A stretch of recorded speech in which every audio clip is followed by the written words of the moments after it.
Hello, everyone. Welcome to Gaia Education's Globalizer webinar series. Today, I have the great pleasure of welcoming Naresh Giangrande from the Transition Movement, one of the co-founders of the Transition Movement, and he's going to talk to us about a very topical subject, regenerative economics in a post-COVID world. So that's really important for all of us right now. Naresh, welcome. Just a couple of housekeeping things. We're being broadcast live on Facebook and YouTube, and there should be a place where you can put questions or comments as we go along. And after Naresh has talked for a while, we will then have a question and answer session, and he will be able to respond to you. So that's kind of like the structure of what we're doing today. So Naresh, it's just great to see you here. Yeah, I remember when maybe 20 years ago, I first heard of the Transition Town Totnes, and you were one of the founders of that. So it's just great to see how that movement has moved around the world, and I've worked in many places where transition has become a really, really important factor in society. So, you're coming from such a broad base of working with this movement. So thank you very much for that. And I know as well, you also have been involved in the training of trainers for transition. I was lucky enough to join one of these trainings in Zagreb, actually it was. And, it is amazing. It's very participatory. It's very much tools for empowerment, the way you convey your training and the whole of the transition movement. So it's really good to hear you talking today about this economic dimension and how we can work with that with regards to the experience you've had over the years. And I've got a couple of other things down here that you've been involved with so many different, many transition events. And, so we're just really talking to someone who's got so much experience. So I think I'd just like to welcome you and fire away, Naresh. Let's hear what you have to say. Well, thank you, Jane. Thank you for that wonderful introduction. Yeah, it's indeed been a joy and a privilege to be at the center of this movement, and also to be kind of at this intersection of Gaia education and transition movement, because I am also living in an eco-village, and eco-villages have been a part of my life. So today, I'm going to talk briefly, probably only for about 15 minutes, about this question about economics. What does economics look like, and how is COVID, this event that has been so formative in our lives, how has that affected our economies? How has that affected business? How has that affected particularly community-based and regenerative? I want to really focus on that. What are the opportunities and what might be our next steps, and how we can frame this event and also as a way of creating generative responses to what has happened. It is such an event. I don't know about you, but I found myself a while ago dividing the world into pre and post COVID.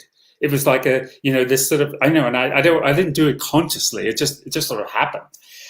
And I thought, oh yeah, anything that happened before COVID, I sort of view a little bit kind of like, oh, that's kind of old hat now. The world has changed. And it is that sort of event that, and I think that's one of the first things to say, is that we live in such an interconnected world that a pandemic, that's something that's a disease, has affected our economic system so powerfully, but also our social systems, our economics, and our democracies. You can't make those any kind of separation now. These are all interconnected, and indeed, people who are permaculturalists or who study systemic change and systems theory will understand that we live in this interconnected world. And this event has had a very fast, very swift, and radical shift in the world. There's a saying, and I think it's attributed to Lenin, I mean the Russian guy, not the musician. And he said once that there are decades where nothing happens, but there are weeks where decades happen. And I think we're living in one of those times. So the first thing I want to do is kind of like look at, well, what happened? So a pandemic appeared, and it seemed that the only solution to the problem that it posed was, the problem was that mass deaths and overwhelmed health services was to close down our economies, to create enforced isolation, to revoke a lot of the freedoms that we had taken for granted about freedom of movement and just how to be together. And that was to prevent these gatherings to happen. And, one of the things that anybody who's read *Sapiens* by Yuval Harari will know that this ability to congregate, to come together and to think and be together is probably one of those powerful reasons why human beings are the dominant species on this planet. So this is a big deal. So there are many questions about exactly what happened, and also many conspiracy theories too. However, I'd really like to leave those aside and focus not on why this has happened, but on what's happened and how this affects us, and particularly our economics and what we can do about it. And obviously, anyone who did anything online prospered, and those who didn't would not and could not. So, that's the kind of obvious change. But there's many others. The economy shifted, I think, to an information economy. So you can think of money as information, as a carrier of information, and that function, I'd say, intensified. So rather than as just a medium of exchange, there's this question of movement of information. So and anybody who could move information or could automate and home deliver, like Zoom and Amazon come to mind, they all prospered. The other thing that happened, or one of the other main things that happened, was that central banks responded to this crisis by printing money, which is their response to events that threaten the smooth workings of the economy. And this response was the same as several other financial shocks to the system, like the dot-com meltdown in 1999, the subprime crisis of 2008, and now COVID. And of course, those who have taken Gaia Education's regenerative economics course will know that central banks don't print money. That's often how it's portrayed in the popular press. However, that's not what actually happens. What they do is they provide liquidity.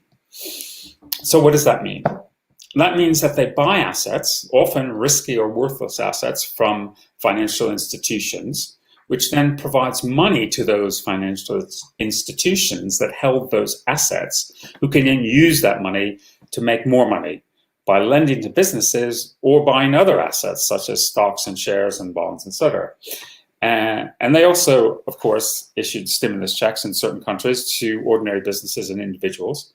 And I think they did this because the response to the subprime crisis of 2008 created a lot of anger and resentment, and in fact sparked the Occupy movement, where people noticed that what was happening was that the already rich were getting bailed out, and ordinary people weren't, and we were left to fend for ourselves. So this had the effect of inflating the stock market and other assets. And it's had a limited effect on the real world, or Main Street, as it's often called. However, if you are a net owner of assets, you'll have done very well. And this is why the assets of billionaires have skyrocketed during the last year, with the rest of us barely getting by. And things like food bank use has soared in many places. So how have local communities responded?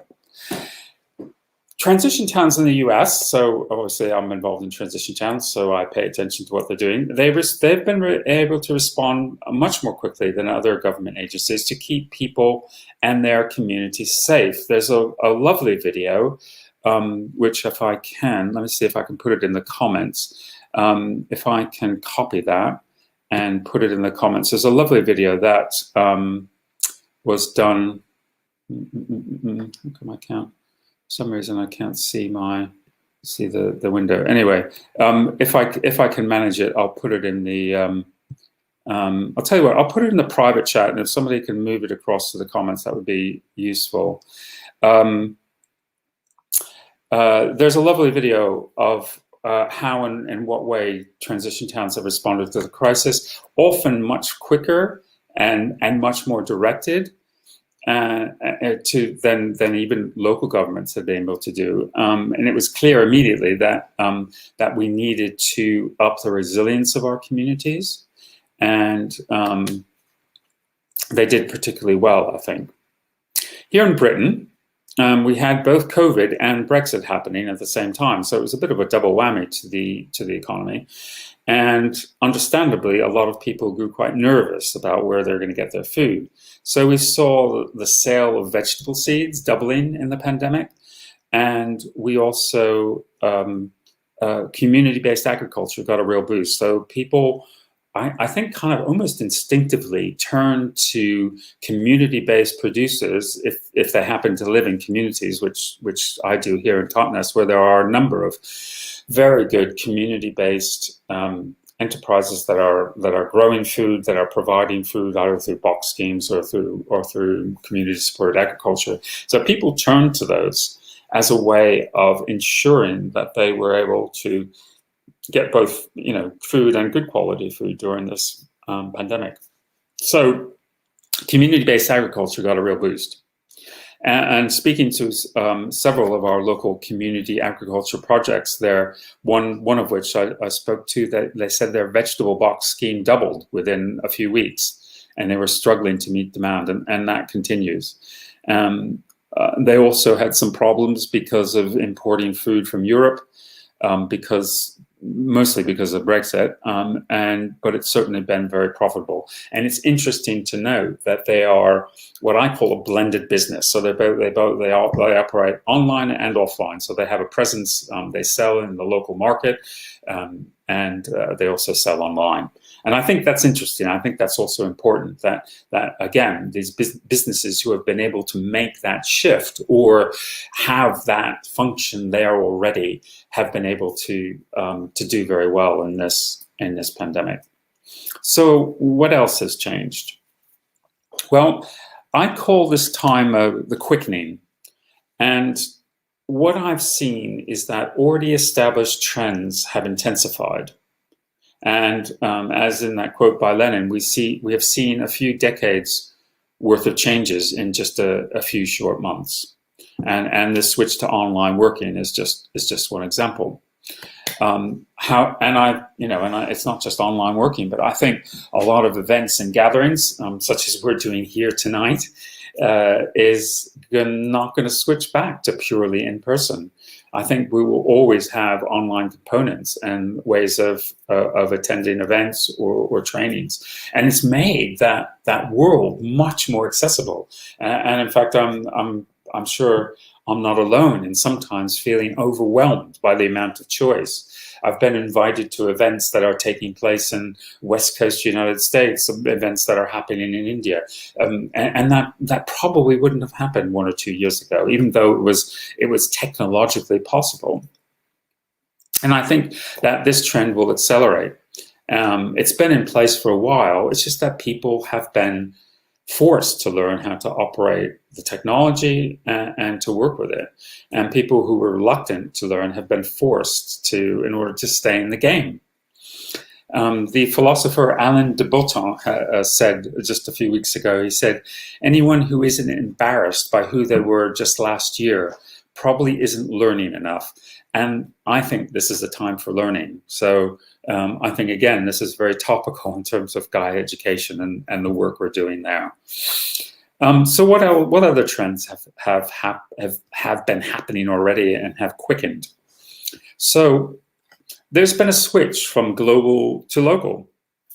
And again, those who've taken the resilience economics course will know that McKinsey Consulting produced a report 2 years ago in which they called peak globalization, which they felt that in around 2018, 2019, this process we call globalization had already passed its peak, and we were looking at it in the rearview mirror. And for all sorts of reasons, many companies that were content with long global supply chains are rethinking that strategy, and particularly due to reduced wage arbitrage, but also for all sorts of other reasons, and bringing manufacturing back home, closer to their markets, closer to their design and distribution functions. So I think that's a really interesting switch to note, and I think it might be a way that local businesses might find a way to exploit some opportunities there. I've already mentioned blended business models, the online-offline working, and I think there are now many apps that are enabling and available for us to do that, and those apps are getting easier and easier to create.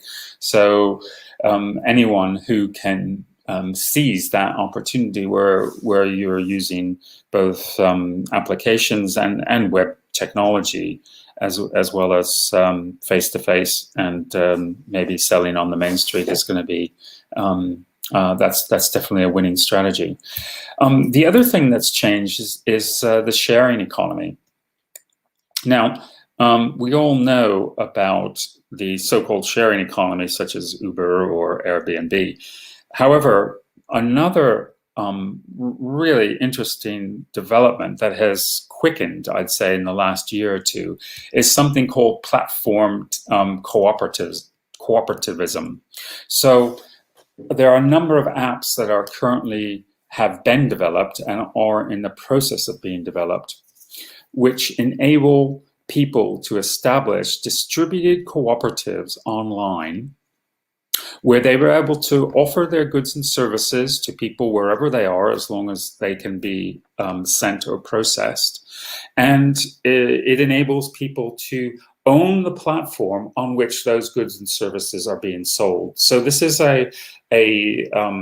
taking the cooperative model and applying it to online platforms. So instead of having, say, a Facebook or an Uber, where you have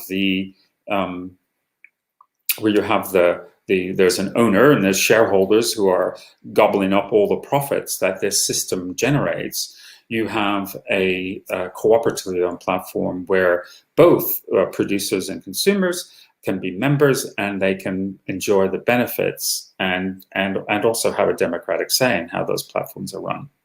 So there's a number of really good examples to those. So there are many ride-sharing apps now that are being that have rolled out across several different locations around the US and also Europe, and also delivery platforms that are owner-operated.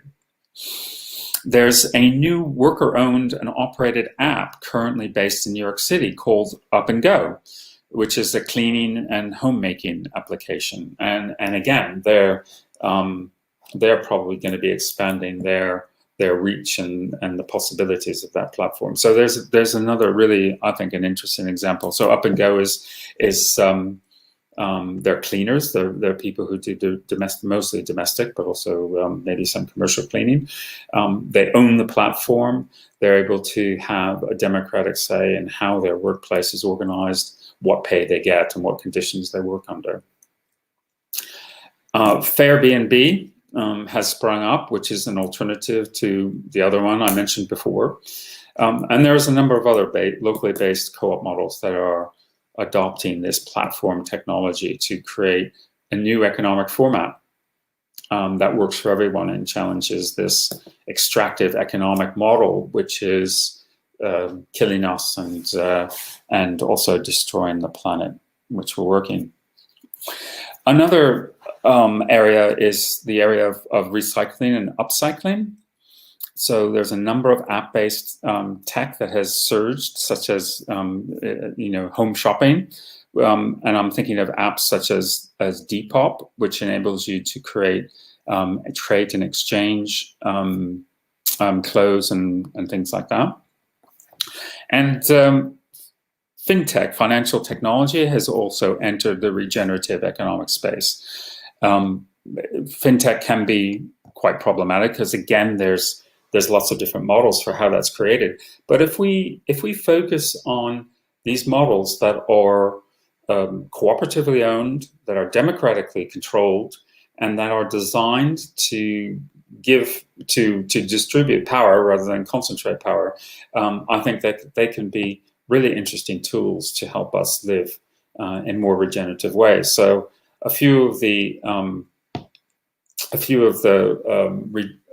fintech apps that have been developed have they work by linking our economic activity to our carbon use. So I'm thinking of apps such as Yazi. There's another one called Carbon Footprint and CO2 Tracker, and the United Nations has also developed a carbon offset platform. So there's lots of interesting work being done in that space. And then the last area, probably the more controversial area, and I'd be really interested in taking comments and questions about this, is the whole area, the whole space of cryptocurrency. There are a number of crypto tokens that can help us to live a more regenerative lifestyle. So there's something called Ecocoin, which rewards you for living an eco-conscious lifestyle. There's something called Climatecoin, which has been established as a platform open to citizens, companies, governments, and so on, that is working on selecting environmental projects that provide substantial change with global warming, agriculture and clean energy, and so on. The Cardano network, which is an offshoot of Ethereum, which claims to be 6 million times more energy efficient than Bitcoin, has a number of eco projects that are currently being built out on it, that are using its distributed ledger technology and its distributed contract-based technology with their ADA coin. And in fact, they now just put out, just in the last few days, a call out for projects, for people who want to create projects to that they will fund in order to look at what regenerative ways in which their coin and their token system can be put to use. And there are also many tokens based on Ethereum network. So there are there's a kind of a roundup of what I see as the changes that are happening, that have happened and are happening, and I think will continue to happen and accelerate. How these changes will play out, of course, we don't know yet. But I think there are some really interesting developments, mostly based in this intersection of technology and the realization that we need to change how we do business and how we work. There's an enormous amount of money that is flowing into what might be called the impact investing space. There's trillions of dollars literally have poured into that space. So there is a lot of economic oomph that is behind those sorts of processes. And I think this time is a wake-up call. It's a wake-up call for those who are interested in working in economics or business to adopt tech as a way of creating a regenerative and a fairer world. And this is what's happening. And to my mind, I think people who are working in for a regenerative world, who are working in local communities, need to embrace this technology, because I don't think it's going to go away anytime soon. There's, of course, questions about its sustainability and energy use, particularly in some of the cryptocurrencies. However, because it's an area of extreme innovation, then this is changing. That space is changing very rapidly, and I think it's really worth looking into. And I think it's important for those of us who are creating a regenerative world to have some skin in the game and not leave this space to big business, because we are working in a commons-based space, and we need to ensure that that space is regenerative and also fair. So I see there's a few questions. So I see a question about the exodus of people from cities to the countryside.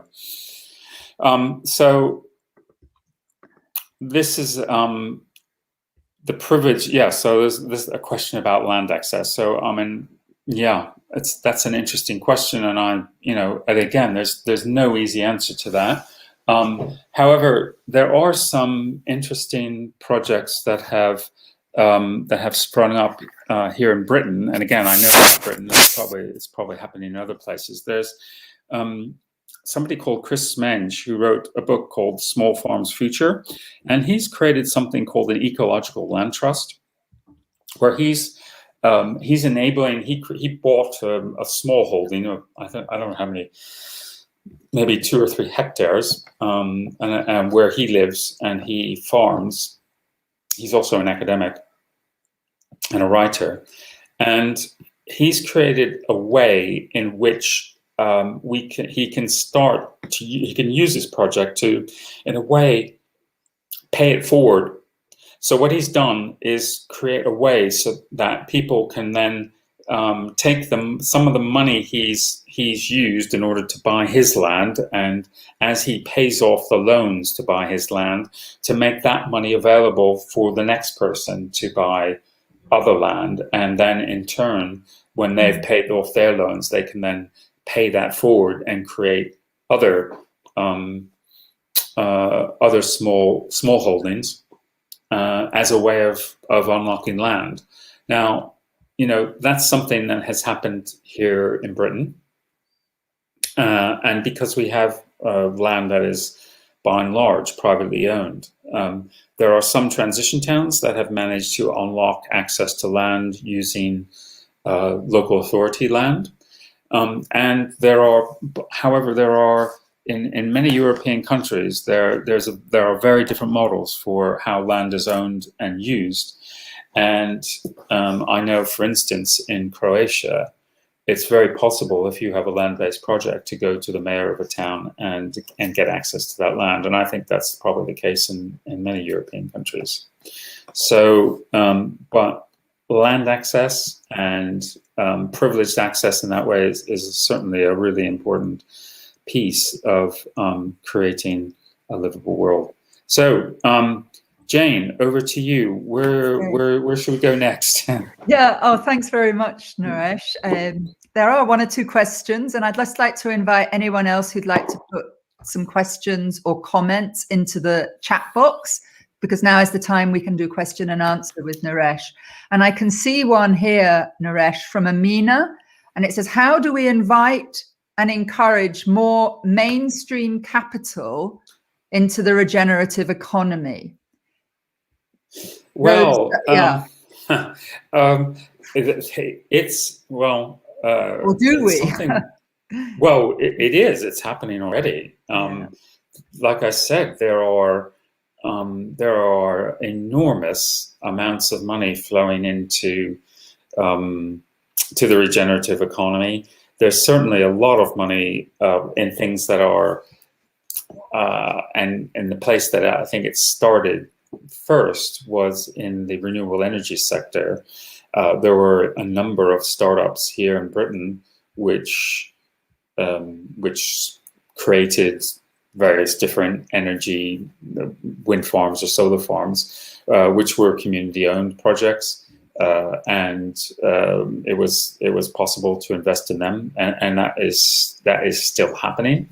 Although, unfortunately, one of the governments, conservative governments, about 6 or 7 years ago closed that down, made it less possible, but now I think it's becoming more possible again. I mean, I think it's tricky because, you know, obviously people who are investors want a return for their money, and there's certainly going to be a lot of regenerative projects that are not going to generate an awful lot of profit, but there will be still things that you want to see happening. And there are a number of places where people can invest their money and do. Say, for instance, in a Triodos Bank, you know, that there's a guarantee that Triodos Bank is going to invest their money ethically, and they do that very successfully, and they have done for a number of years. But it's, you know, it's not easy, but it is certainly happening, and certainly especially where you have that confluence of regenerative economic systems, as well as platform or web-based technology, then people can see that there is potential there for creating both things that generate profit, but also create create a regenerative world as well. And the other thing I'd like to say, and again, I mean, because I've just freshly rewrote the economics course and brought it up to date this year, and I had to do a lot of research to do that. One of the things that I really focus on, and I think is a thing that not many people talk about, is the scale of what's called perverse subsidies, and that is one of the things that I think is holding back that space. And by that I mean that there are some of the legacy industries, such as the oil and gas industry, and some of the factory farming industry, to name a couple. They managed to capture an enormous amount of government subsidies. The World Bank estimates that still, even now, when we're in the middle of a climate crisis, the oil and gas industry, the fossil fuel industry, gets something like $5.5 trillion worth of subsidies per year. So that just distorts, you know, when, you know, and an economist looking at that will say, well, this is a market distortion. This is preventing the market from doing what it does best, which is to allocate resources. And as long as you have that level of power, which is creating that level of distortion, it's going to be very difficult to get the sorts of changes that we're wanting to see. So to my mind, that is, you know, if we want to campaign about anything, campaigning about perverse subsidies has got to be at the top of the list. Yeah. And this other question, there's been a couple of questions about the relationship between regenerative economics and social justice. Democratic Cafe, I'm not sure who that is, but he posted that early on, and I can see that someone from Gaia Education's asking something similar. So maybe you could, hi Demo, maybe you could say a bit more about that. You know, how do we really make sure that we can apply social justice in our communities? Well, I think it's recognized that certainly by myself and anybody working in this space, as I mentioned earlier, it's all interconnected. There's no way we're going to create a regenerative world unless it's also socially just, and as long as there is social justice that is embedded in what we do. How we do that and how that's created is of course a much trickier and more difficult question. But I think it has become, and is certainly becoming, widely recognized that is an absolute need for regenerative economics and social justice to work hand in hand. Yeah. I saw the question from Democratic Cafe. That question of will the invisible hand bring about social justice? Well, you know, we've seen market failures. This, climate change has been described as the biggest market failure in history, and I think probably the same goes for social justice. We have enormous amounts of injustice and how should I say it? Colonialism that's still embedded in the systems in which we work. That is working, I think, is working its way out of the system. And yeah, that's not going to happen overnight. There's still a lot of ways in which those ways of thinking and those ways of being are still embedded. A bit like the perverse subsidies that I was talking about, which are going to take a while for that to unwind out of the system. But I don't know. Maybe I'm naive, but I think that is, and I don't think it's going to happen without us fighting for it. But I think that is what is happening and what needs to happen. Yeah, and somebody's talking about the whole social justice thing with regards to those who don't have the luxury of leaving unsustainable jobs. People that are caught up in the system. Yeah. Yeah. I don't know what to say about that. Well, yeah. That's again another thing that I've certainly been aware of. I've been approached countless times by people who are working in jobs who they're not enthusiastic about, they're not interested in particularly, but they need to in order to pay the rent, in order to pay the mortgage or whatever it is. And it's a bit like David Graeber. He coined this phrase "bullshit jobs," and it's extraordinary how many jobs people kind of look at and go, well, actually, I don't produce anything at all, I'm here, I draw a salary, but it's if I didn't exist or this job didn't exist, it probably wouldn't matter, which is really sad. And again, I think we're not just facing an environmental crisis or a crisis in democracy. There's also a mental health crisis that is happening, and I think that sort of work is something that can't be good for people's mental health and well-being. As to what we can do about it, which is, to my mind, I immediately go to this question. Well, so what's our strategy? How do we transition from bullshit jobs to jobs that make a difference? And again, it's not so easy. Although I think, like I said, I think if people are clever about the use of technology and take what is developed and being developed, and that intersection, and where we see new ways of working and new ways of being really working for both people and planet, is when you get this coming together of several different technologies, several different innovations, whether they're social innovations or whether they're technical innovations and environmental innovations that will, that's the space that will yield the most results. Yeah, thank you. And there's a comment from Monica Tata. I don't know if you saw that comment. It's more a comment than a question, but about the complexity in the natural world intertwined with the healthy ecosystems. And how can, have you got any thoughts about that, about this kind of collaboration rather than competition?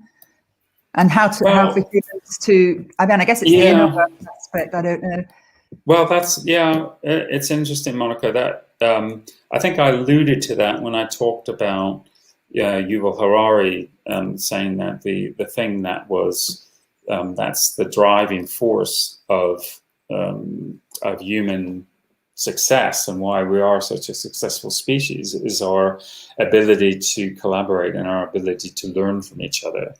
And unfortunately, we have in certain places in the world, probably more the Anglo-Saxon world than anywhere else, places like Britain, the United States, and Australia, Canada, have adopted a kind of neoliberal viewpoint, and obviously there's differences in that.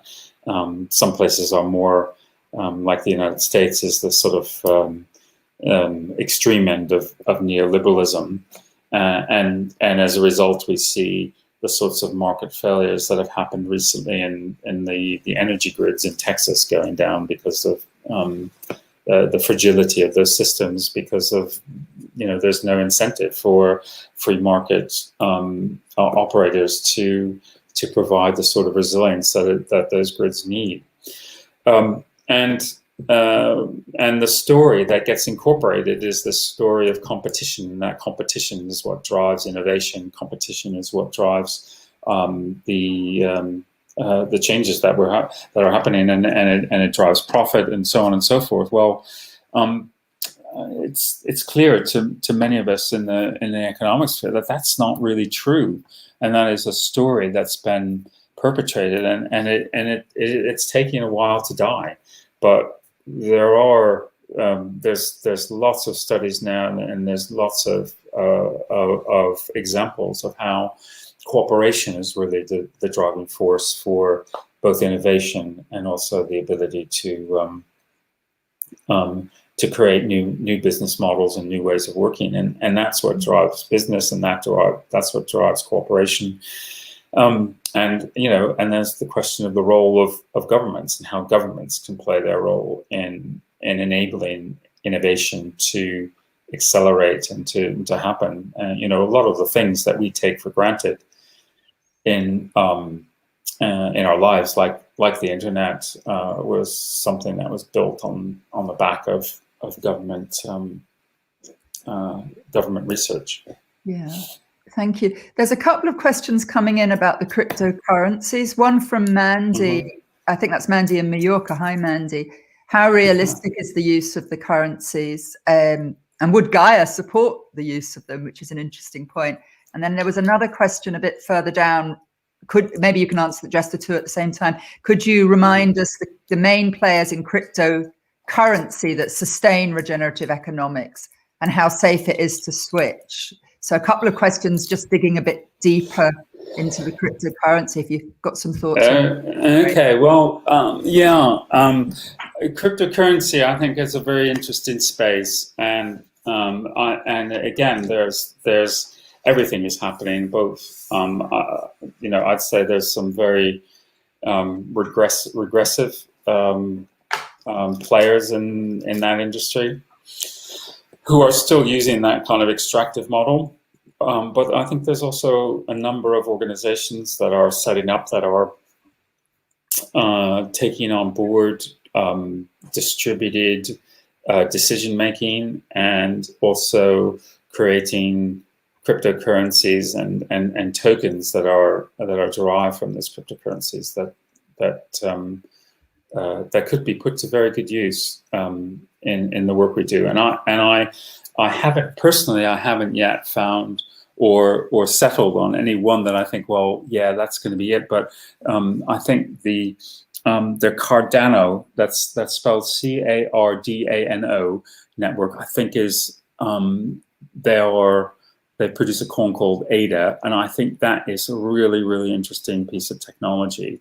And they're a system which is one of the founders of it was one of the founders of Ethereum, and he moved across to create this other currency that is that uses this distributed ledger technology and enables smart contracts to be built on their platform. And I think that could well be a one. They are searching at the moment for. Unfortunately, I don't have the link in front of me, but also I put it in the chat window. But they are looking for projects to fund that are creating regenerative use. One of the things that I think is interesting in this space is that what cryptocurrencies enable is that it enables people who live in parts of the world where there are unstable currencies, or where there are very how would you say it, very poor financial infrastructure. And often people in those parts of the world have to pay over the odds to, to move money. The sorts of places where people have to go and travel to another country to work and send currency back to the people that are behind, whether they're families or friends or whatever.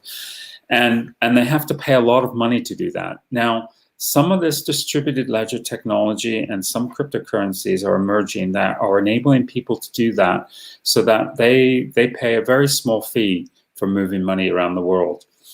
And for them, that kind of, that few percentage points would make a huge difference in terms of what they actually can get their hands on. And it's something that perhaps us in other parts of the world take for granted, that we can move money relatively cheaply and relatively easily. Well, in many parts of the world, people can't do that, and cryptocurrencies are enabling people to do that. And I think that's something that in parts of the world where, say, here in Britain, we have the British pound. Well, it's not that stable, but it's pretty stable compared to places like, say, Venezuela or Argentina or some of the other countries and that have experienced big fluctuations in currency use. So there are, I think there are some very valid and important uses in which cryptocurrencies are changing people's lives for the better. I think we've got time for a couple more questions. There's the one up on the screen, but there's also a couple about AI, which I assume means artificial intelligence. Yeah. So maybe I don't know which way. Oh, yeah. Can we go back to the? I didn't get a chance to read the one before. Yeah. How are developing countries who are opportunity towards a more regenerative? Well, I'm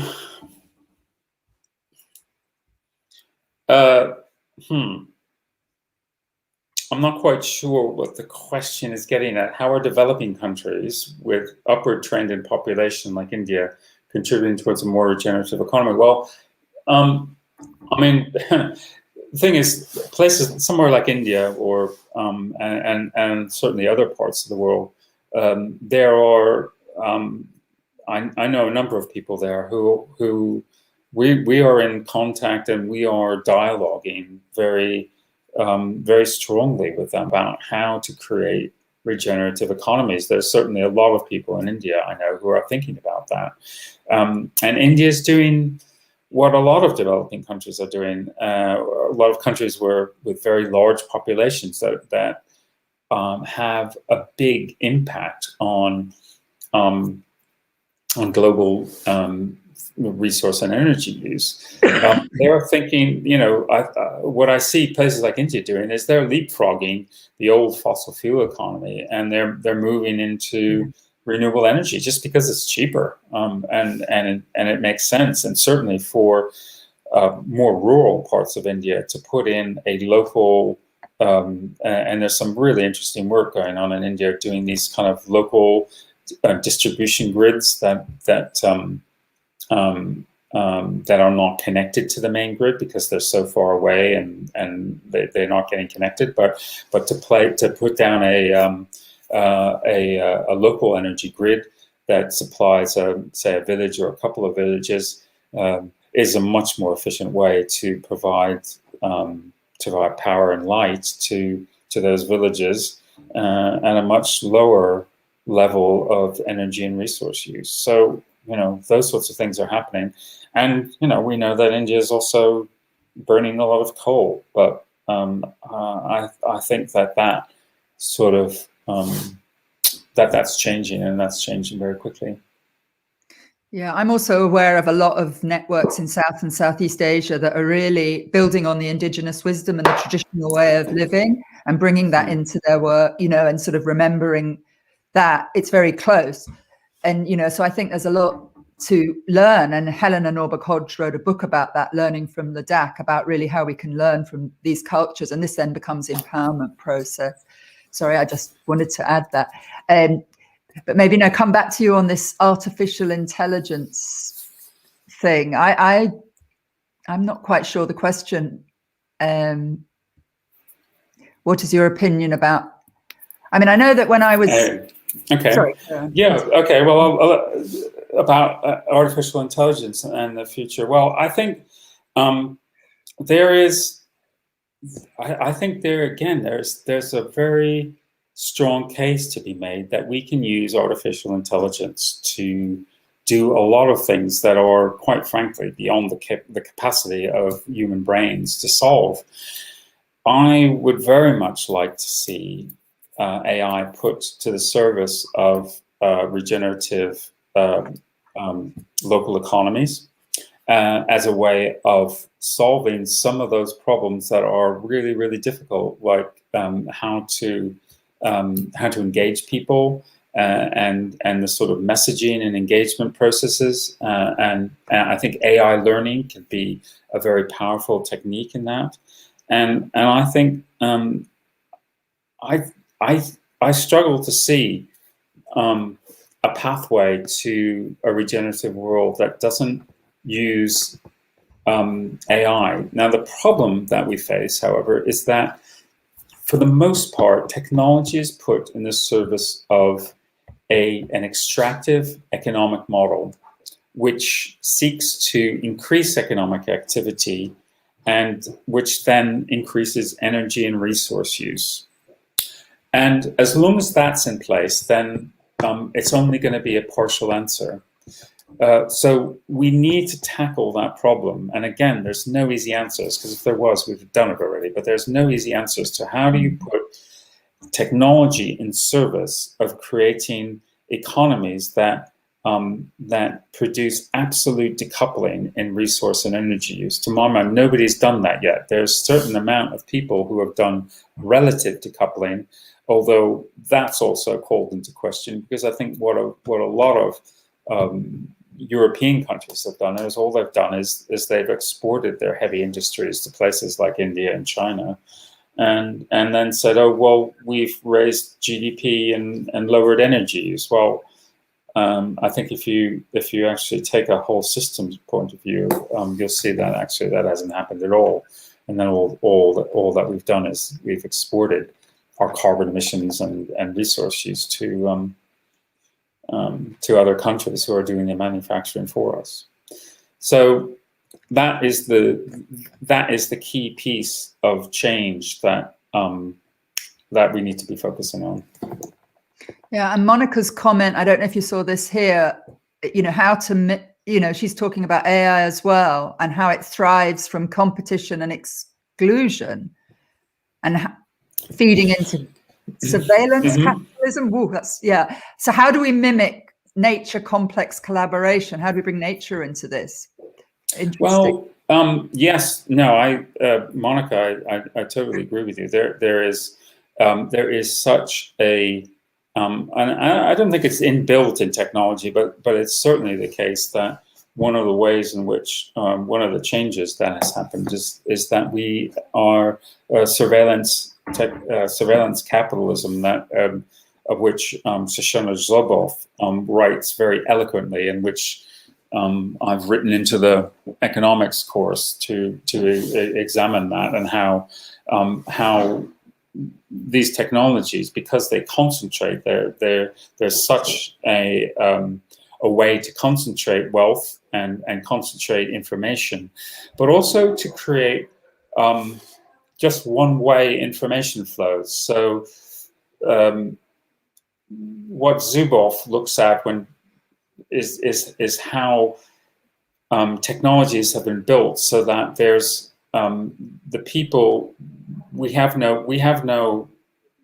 There's no democratic decision making about how the technology is used and who decides how the technology is used. It's owned by a company like Facebook, and it produces this one-way information flow where they know everything about us. We know nothing about them or what they're doing with this technology, and they deliberately make it so that we cannot see how that technology is being used and how that information that we generate just by the mere fact of posting on Facebook or searching on Google or what have you, we don't see, and we don't have a say in how that information is used. Well, when I look at that, I just think, well, this is a tragedy. Actually, it's a real tragedy that we don't have access to that, because how we learn, what we learn, and what we're doing online, and what that means for us, and what that can tell us about who we are as people, is absolutely critical pieces of information. If we had access to that, it would accelerate this shift in consciousness that's happening many, many times over. If we had access to that information, or the ability to decide how that information is being used, that would, to my mind, just create an enormous shift for change in our society. But we don't.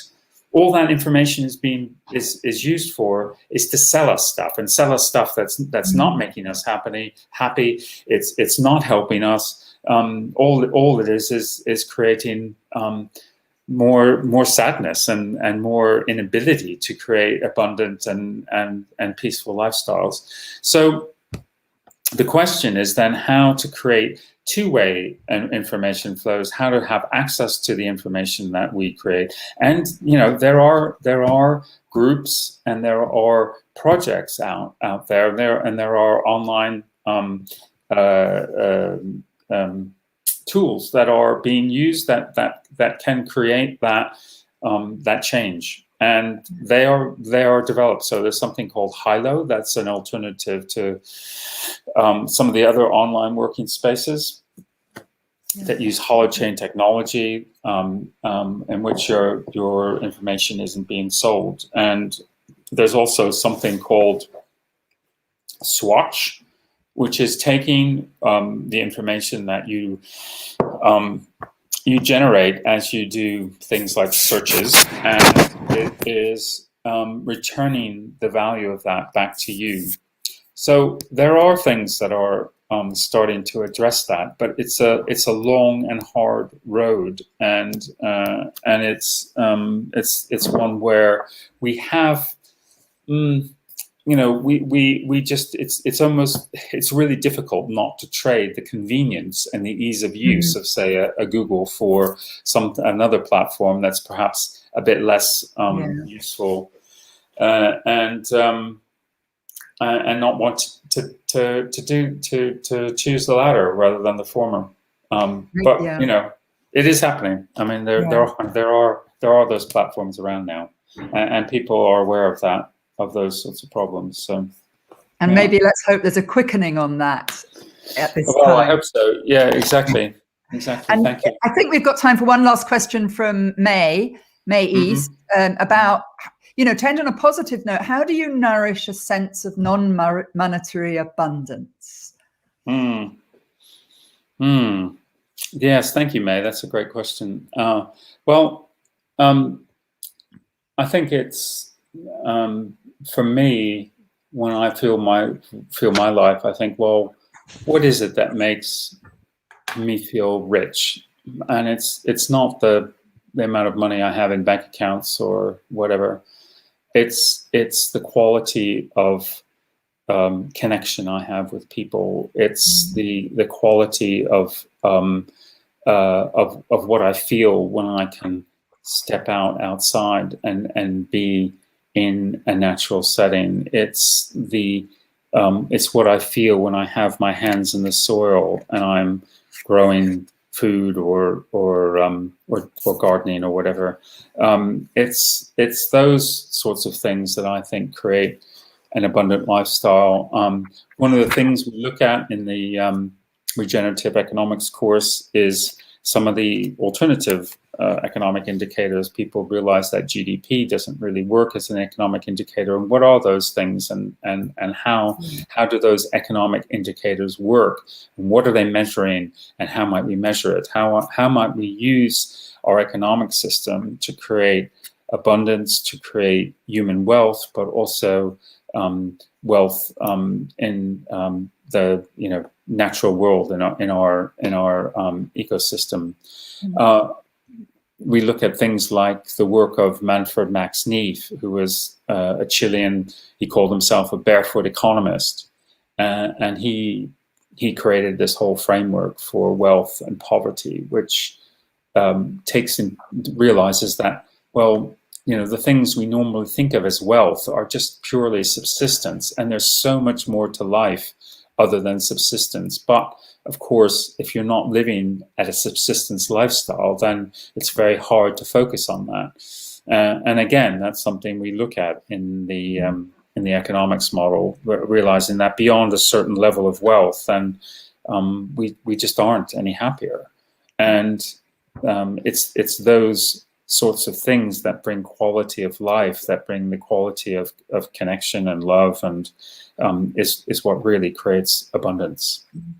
So thank you. Maybe that's a good place. Maybe that's a good place to end tonight. Well, I think it's a good place just to pause a minute, and I think we've finished the question and answers now. But it's also a good time to segue into this very short presentation we have about the sustainable regenerative economics course. And I'm going to invite Sylvia Baseo, who's our online coordinator, so she can maybe pick up on some of these things, and then maybe there's 1 or 2 final comments from you after that. This is just a short presentation, and then we'll close, hopefully, and then we've got about another 10 minutes we can go on. Yeah.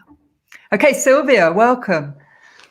Thank you, Jane. Thank you, Naresh. Amazing presentation as usual, and so many interesting topics that you touched, and that we offer through our Gaia education course, the program called Design for Sustainability and Regeneration. So this program called GETS includes, among other dimensions, the economic design dimension. And the economic design dimension is facilitated by Naresh. Actually, Naresh helped us to write some of the modules of this course.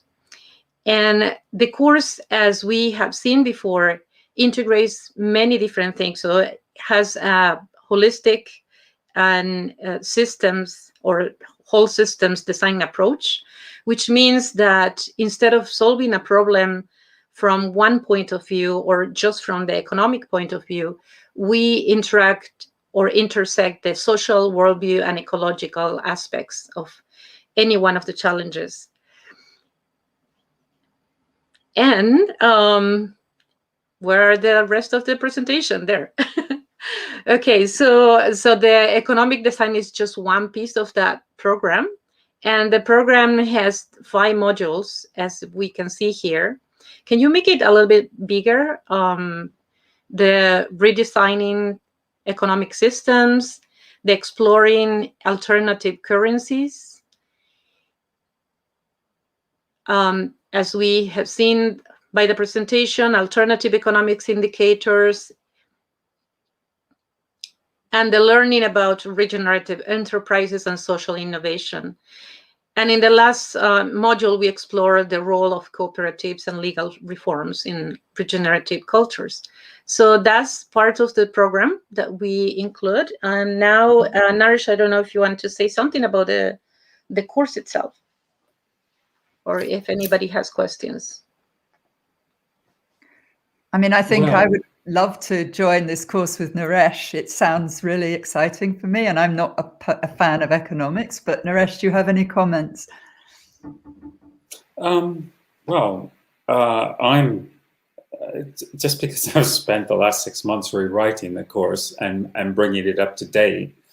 The thing that I'm just really excited about this the next course, which opens in, I don't know, a few weeks' time now. One thing that I realized when I was updating the course was how much had changed in the last 3 or 4 years, and how much innovation there is. And that's something that gives me hope, because we need innovation in this area. We need rapid innovation in this area. There are many, many people working in so many different ways and so many different, both projects and businesses, to create a better world. And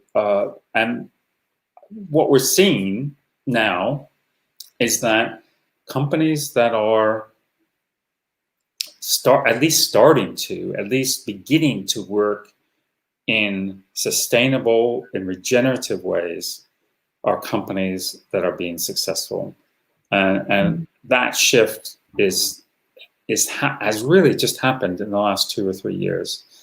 And I think those of us who have been working in this space for many, many years, often seeing very, very little progress, need to take that into account, that it's that work that we've been doing, often thanklessly and just feeling like we're treading in this wilderness, just we're alone in this space. This is now going mainstream, and it's going mainstream very quickly. So now's the time to grasp these opportunities and to create the sort of world we've been dreaming of, but now is certainly more possible than ever.